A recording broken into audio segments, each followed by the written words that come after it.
गर्मियों के मौसम में एक छोटी चीवंटी दिन रात मेहनत करती थी और सर्दियों के लिए खुराक इकट्ठी कर रही थी। चीवंटी को मालूम था कि जब सर्दी आएगी तो खाने का इंतजाम करना मुश्किल हो जाएगा। इसलिए वो सख्त मेहनत करके अनाज इकट्ठा करती रही।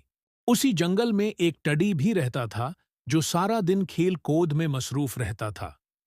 जब चीवंटी उसे मेहनत करते देखती तो उसे मशूरा देती कि वो भी सर्दियों के लिए कुछ खुराक जमा कर ले।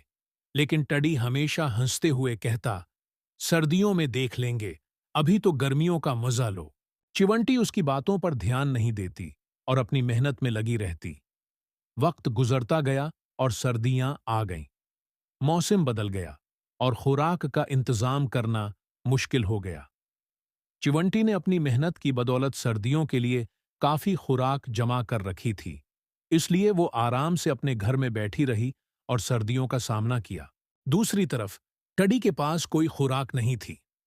भूख से निढाल होकर वो चिवंटी के पास आया और मदद की दरख्वास्त की। चिवंटी ने उसे समझाया कि अगर वो गर्मियों में मेहनत करता तो आज ये दिन ना देखना पड़ता। मेहनत और मंसूबाबंदी हमेशा फ़ायदेमंद होती है, जबकि सुस्ती और गफलत नुकसान पहुंचाती है।